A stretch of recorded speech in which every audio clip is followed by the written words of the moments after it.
മിശിഹായിൽ പ്രിയമുള്ള സഹോദരീ സഹോദരന്മാരെ, പ്രിയമക്കളെ, ഈ പ്രഭാതത്തിൽ അപ്പസ്തോല പ്രവർത്തനം 16, 24, 25 വാക്യം. Acts of the Apostles, chapter 16, verses 24 and 25.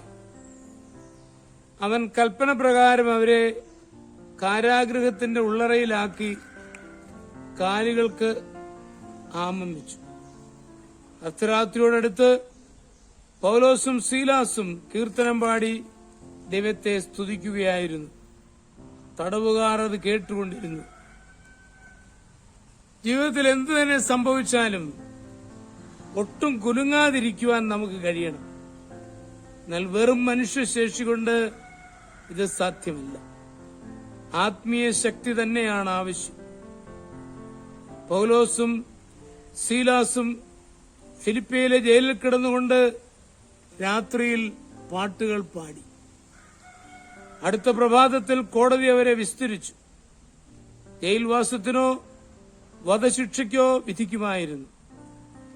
അതെല്ലാം അറിയാമായിരുന്നെങ്കിലും പൗലോസും കൂട്ടുകാരും പാട്ടുകൾ പാടി സന്തോഷിക്കുന്നു. ഈ ധീരത നമുക്കും ലഭിച്ചാൽ നന്നായിരുന്നു.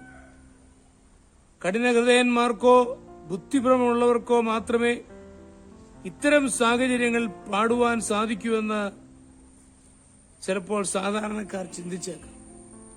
എന്നാൽ പൗലോസ് കഠിനഹൃദയനായിരുന്നില്ല. തനിക്ക് ബുദ്ധിഭ്രമവുമില്ലായിരുന്നു. പൗലോസിന് ധീരത എങ്ങനെ ലഭിച്ചു എന്ന് മനസ്സിലാക്കാമെങ്കിൽ ലോലഹൃദയരായ നമുക്ക് ധീരന്മാരാകുവാൻ സാധിക്കും. ദമാസ്കസിന്റെ കവാടത്തിൽ വെച്ച് പൗലോസിനുണ്ടായ ഒരു അനുഭവമാണ് തന്നെ ധീരനാക്കിയത്.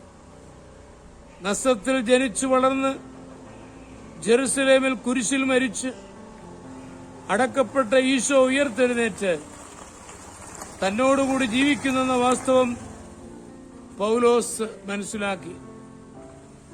ജീവിക്കുന്ന ഈശോയിലുള്ള ആശ്രയമായിരുന്നു പൗലോസിന്റെ ധൈര്യത്തിന്റെ രഹസ്യം.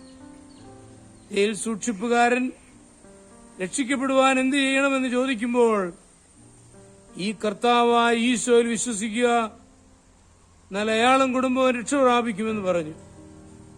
പൗലോസിന് മാത്രമല്ല, മറ്റു ശിഷ്യന്മാർക്കും ഈ വിശ്വാസമായിരുന്നു.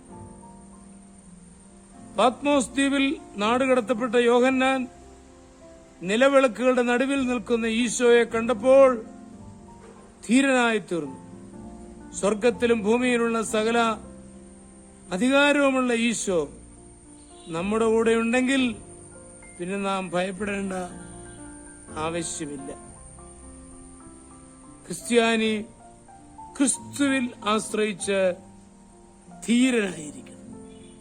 നമ്മുടെ കർത്താവ് ഈശോ മിശിഹായുടെ കൃപയും പിതാവായ ദൈവത്തിന്റെ സ്നേഹവും പരിശുദ്ധാത്മാവിന്റെ സഹവാസവും പരിശുദ്ധ അമ്മയുടെ മധ്യസ്ഥതയും നിങ്ങളെല്ലാവരോടും കൂടി ധാരാളമായിട്ടുണ്ടായിരിക്കട്ടെ, എപ്പോഴും എപ്പോഴും എന്നേക്കും.